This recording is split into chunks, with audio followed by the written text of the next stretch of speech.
Ciao ragazzi, qui Marchettino e oggi giochiamo con una francesina pepata degli anni 80.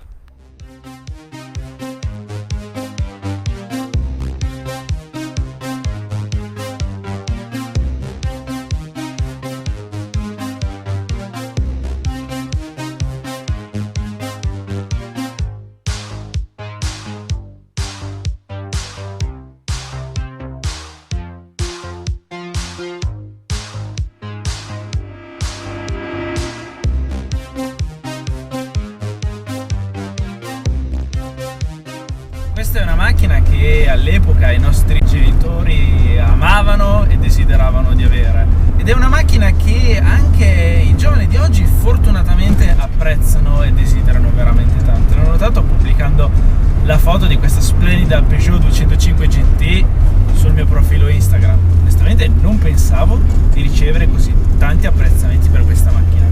Io la sto guidando da qualche minuto e già l'adoro, ragazzi, fantastica. Io devo ringraziare il mio amico Fabrizio che ha questa 205 GT che vuole vendere, ma prima di venderla ha voluto darmi l'occasione di provarla e gustarmela un po' in queste curve. E a proposito, ragazzi, se vi interessa questo gioiellino, il link dell'inserzione lo trovate nella descrizione video qua sotto.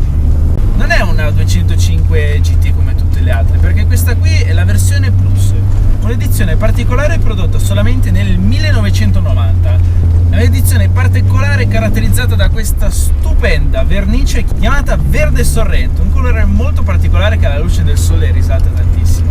L'altro particolare di questa versione era l'interno, ovviamente verde, totalmente in pelle, con anche i tappetini abbinati alla pelle dei sedili. È un gioiellino e dà veramente tanto gusto guidarlo in queste strade. È una macchina che a distanza di 30 anni regala tante emozioni, soddisfazioni, regala una guida senza filtri che non troviamo più sulle O-Tech moderne. Qui davanti abbiamo un piccolo ma grintoso motore 1009 aspirato a 4 cilindri che sviluppa 130 cavalli. Pensate che non sono tantissimi, ma credetemi che 130 cavalli su circa 880 kg di macchina con il pieno regala un grande sorriso e anche prestazioni che permettono a questa piccola 205 GT di battagliare anche con le O-Tech più moderne con qualche cavallo in più.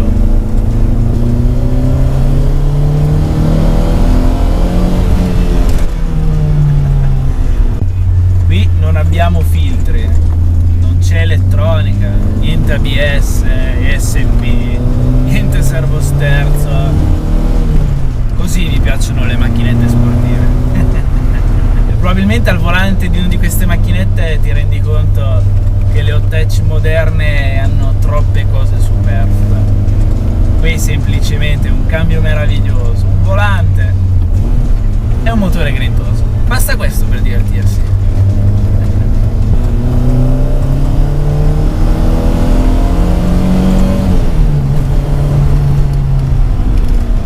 Del cambio è un po' lunga, però io difficilmente ho trovato su macchine specialmente così vecchie un cambio manuale con degli innesti così precisi e veloci. Questo cambio manuale a 5 rapporti è una vera sorpresa, meraviglioso. Non mi aspettavo un cambio così da una macchina prodotta 30 anni fa. La pedaliera è favolosa, permette dei puntatacco semplicemente perfetti. Il cambio non è il solo punto di forza di questa piccola francesina pepata, perché il peso assai ridotto unito a questi cerchi da 15 pollici che a proposito erano una vera e propria novità nel segmento delle O-Tech in quell'epoca, e le gomme da 195 permettono a questa 205 di volare tra queste curve con tanta trazione e tanta agilità. Tra una curva e l'altra devo lottare con lo sterzo. Qui l'assenza di servosterzo si fa sentire in macchine come queste che ti fanno fare le braccia. Ma le soddisfazioni che regalano sono veramente senza prezzo.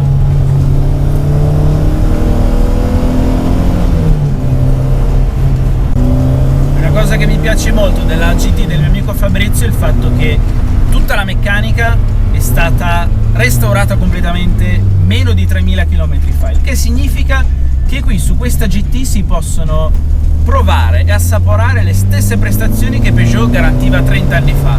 E pensare queste prestazioni 30 anni fa, beh, tanta roba. Ora capisco perché i nostri genitori all'epoca adoravano tanto questa macchinetta.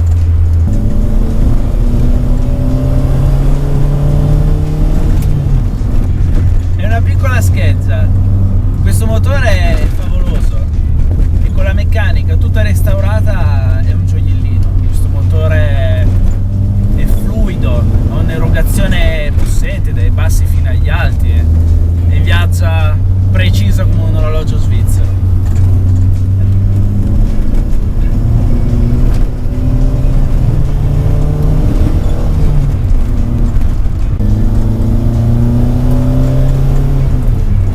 Guidare una macchinetta così, in queste curve stupende, è difficile non immedesimarsi in una prova speciale. Basti pensare che Peugeot con la 205 GT Turbo 16 ha vinto il campionato mondiale rally nell'85 e nell'86. Però qui ci penso due volte prima di tirare al limite questo piccolo mostro, perché come vedete la strada è un po' viscida, ha smesso di piovere da poco, questa macchina non ha l'ABS, non ha l'airbag. Le portiere sono più sottili di una scatoletta di tonno, quindi io vorrei tornare a casa vivo, ecco.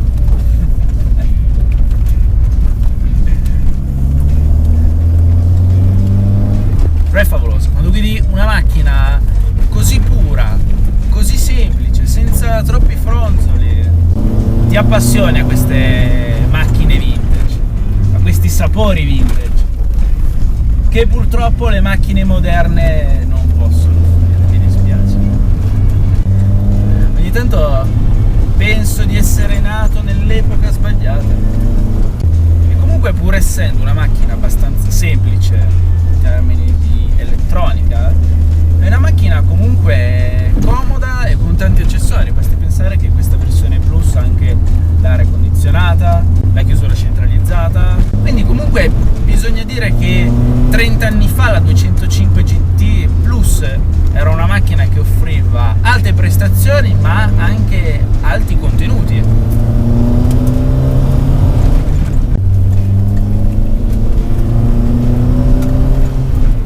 Ah ragazzi, le Otech degli altri tempi, che macchine! Basti pensare che le rivali dell'epoca della 205 GT erano la Fiat Uno Turbo e la Renault 5 Turbo. Erano praticamente macchine su cui morivi da eroe. E questa macchina qui all'epoca si differenziava perché comunque le sue dirette rivali erano turbo, avevano motori un po' più piccoli con l'ausilio di una turbina. Eppure questa macchina qui aspirata, un motore un po' più grande, sviluppava più cavalli. Era una macchina che si difendeva piuttosto bene. Sono macchine che facevano sognare i nostri genitori quando erano giovani, sono macchine che tutt'oggi, dopo più di 20-30 anni, continuano a far sognare le persone di una certa età, ma anche i giovani. Io penso proprio che torno a casa con dei bei ricordi di questa giornata a bordo della 205 GT Plus. Macchina meravigliosa. Oggi ho provato delle vecchie sensazioni e gusti che sulle macchine moderne purtroppo non proviamo più. Io penso proprio che chiunque comprerà la 205 di Fabrizio si porterà a casa un bel giocattolino che vi farà passare dei bei momenti, questo è poco ma sicuro. Ragazzi, se vi è piaciuto questo video mettete like, iscrivetevi al canale se non ancora fatto